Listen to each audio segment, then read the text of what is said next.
ഞാൻ സിജോയെ എൻ്റെ ഒരു ഫ്രണ്ടായിട്ട് കണ്ടു. അങ്ങനെ ഒരാളിനെ റോക്കി കരഞ്ഞ് മെഴുകി എന്നൊക്കെ പറഞ്ഞിട്ടുള്ള സംഭവം കാണുന്നുണ്ട്. രണ്ട് കാര്യങ്ങൾ കൊണ്ടാണ് ഞാൻ കരഞ്ഞത്. ഒന്നാമത്തെ കാര്യം, ബിഗ് ബോസിലെ മൈൻഡ് ഗെയിം മനസ്സിലാക്കി ഷോ ഇഷ്ടപ്പെടുന്ന ലക്ഷക്കണക്കിന് ആളുകളെയെല്ലാം നിരാശപ്പെടുത്തുന്ന തരത്തിലാണ് അസി റോക്കി എന്ന ശക്തനായ മത്സരാർത്ഥിയുടെ എവിക്ഷൻ നടന്നത്. ബിഗ് ബോസിനകത്ത് ഫിസിക്കൽ അസാൾട്ട് പാടില്ലെന്ന നിയമം നിലനിൽക്കെ സഹമത്സരാർത്ഥിയായ സിജോയെ റോക്കി തല്ലുകയായിരുന്നു. ഈ കാരണത്താൽ റോക്കിയെ ബിഗ് ബോസ് നേരിട്ട് പുറത്താക്കിയെന്നാണ് സൂചന. എന്തൊക്കെയായാലും ട്രിവാൻഡ്രം എയർപോർട്ടിലെത്തിയ റോക്കിക്ക് വൻപിച്ച സ്വീകരണമാണ് ആരാധകർ ഒരുക്കിയിരുന്നത്.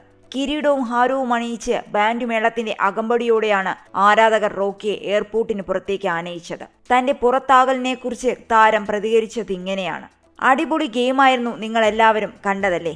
പക്ഷെ ഞാനൊരു ഗെയിമറൊന്നുമല്ല, അതുകൊണ്ട് എനിക്ക് ഗെയിം കളിക്കാൻ പറ്റിയില്ല. ഞാൻ എങ്ങനെയാണോ പുറത്ത് അതുപോലെയാണ് അവിടെയും നിന്നത്. ഒരു കാര്യം ഞാൻ കേറിയപ്പോൾ പറഞ്ഞതുപോലെ തന്നെ. പിന്നെ അച്ചമില്ലേ അച്ചമില്ലേ അച്ചമെൻപതുമില്ലേ എന്ന ഭാരതിയാർ കവിത ചൊല്ലിക്കൊണ്ടായിരുന്നു റോക്കിയുടെ സംസാരം. എനിക്ക് പേടിയൊന്നുമില്ല. റോക്കി കരഞ്ഞു മെഴുകി എന്നുള്ള സംഭവങ്ങളൊക്കെ കാണുന്നുണ്ട്. രണ്ട് കാര്യങ്ങൾ കൊണ്ടാണ് ഞാൻ കരഞ്ഞത്.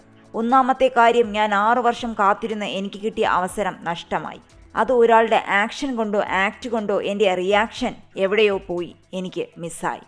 അതോർത്ത് ഞാൻ കരഞ്ഞു. ഒരു ദിവസമെങ്കിലും ഞാൻ സിജോയെ എൻ്റെ ഫ്രണ്ടായിട്ട് കണ്ടു. അങ്ങനെ ഒരാളിൻ്റെ പുറത്തു കൈവയ്ക്കേണ്ടി വന്ന വിഷമം കൊണ്ടും അയാളെ സ്നേഹിക്കുന്ന ഒരു കുടുംബമുണ്ട്. അവരെ ഓർത്തിട്ടുമാണ് റോക്കി കരഞ്ഞത്. അല്ലാതെ റോക്കി പേടിച്ചിട്ട് കരഞ്ഞതല്ല.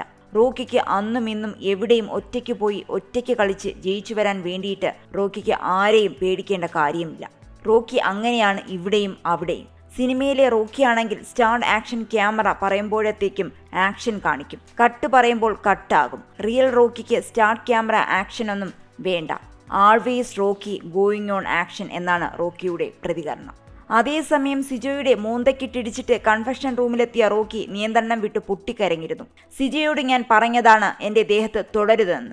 ദേഹത്ത് തൊട്ടാൽ എൻ്റെ കൈ അറിയാതെ പൊങ്ങും. ഞാൻ ചെയ്തത് തെറ്റാണ്, അതുകൊണ്ട് ഞാൻ പോകാൻ തയ്യാറാണ് എന്നൊക്കെ കരച്ചിലിനിടയിൽ റോക്കി പറയുന്നുണ്ടായിരുന്നു. എൻ്റെ 6 വർഷത്തെ സ്വപ്നമാണ് കയ്യിൽ നിന്നും പോയത്. 100 ദിവസത്തേക്കുള്ള വസ്ത്രവും കൊണ്ടാണ് ഞാൻ വന്നത്. ഹീറോ ആയിട്ട് ഹൗസിൽ നിന്നും ഇറങ്ങണമെന്നാണ് ഞാൻ വിചാരിച്ചത്. ഇപ്പോൾ ഞാൻ വെറും സീറോയായാണ് പുറത്തേക്ക് പോകുന്നത്. റോക്കി തോറ്റു എന്നൊക്കെ കരഞ്ഞുകൊണ്ട് തൻ്റെ മുഖത്തടിച്ചും ഏങ്ങലടിച്ചു കരഞ്ഞുമാണ് റോക്കി മനസ്സിലെ പ്രക്ഷുബ്ധത പ്രകടിപ്പിച്ചത്. റോക്കി ഒന്ന് ശാന്തമായതോടെ ബിഗ് ബോസ് ഷോയിൽ നിന്നും റോക്കി പുറത്തായ കാര്യം അറിയിക്കുകയായിരുന്നു.